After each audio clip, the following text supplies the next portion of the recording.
1962, 63, 64, 65 இந்த 4 ஆண்டுகளிலும் இந்திய கம்யூனிஸ்ட் கட்சியினுடைய கலை இலக்கிய பெருமன்றம் தூத்துக்குடிக்கு பக்கத்தில் குறுக்கு சாலையிலே இலக்கிய விழா, கலை இலக்கிய விழா நடத்திய போது அந்த 4 ஆண்டுகளும் குன்றக்குடி அடிகளார் தலைமையில் ஒரு அணிக்கு ஐயா குமரி அனந்தன் அவர்கள் தலைமை தாங்கவும், இன்னொரு அணியிலே நான் அந்த தலைப்பை எடுத்து பேசவுமாக கம்பராமாயணத்தில் சிறந்த வீரன் இலக்குவனா இந்திரஜித்தனா என்ற பட்டிமன்றத்தில் அவர் இலக்குவன் என்று பேசினார், நான் இந்திரஜித்தன் என்று பேசினார். அதற்கு பிறகு அவர் என்னை வந்து கட்டி தழுவி கொண்டு எங்கே படிக்கிறீர்கள்? நான் சேவியர்ஸ் காலேஜில் படிக்கிறேன் என்று.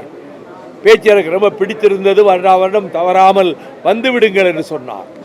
அவர் ஊழலற்ற நேர்மையான பத்தரை மாற்று பசும் தங்கமான தூய்மையான அரசியல்வாதி, நேர்மையான இலக்கியவாதி.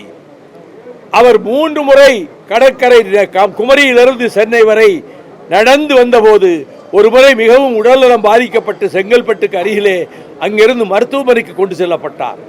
மீண்டும் நடைபயணம் அதே போல குமரியிலிருந்து சென்னை வரை நடைபயணம் வந்தார்.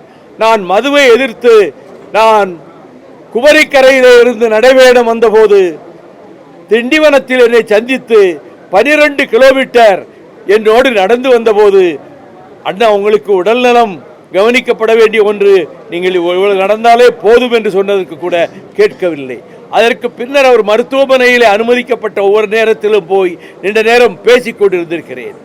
அவர் பாரத மாதா கோயிலுக்கு சிலையும் கோயிலும் அமைக்க வேண்டும் என்று அதற்கொரு நடைபயணம் வைத்தார்.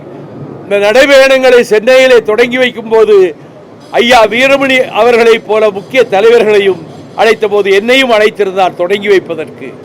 அவர் தன்னைத்தானே வரித்துக் கொண்டு இந்த 92 வயது வரையிலும் தமிழுக்காகவும் தமிழ் மண்ணுக்காகவும் இந்த பனை மரங்களை பாதுகாப்பதற்காகவும் தூய்மையான அரசியல் நிலவுவதற்காகவும் இடையறாது தொண்டாற்றினார்.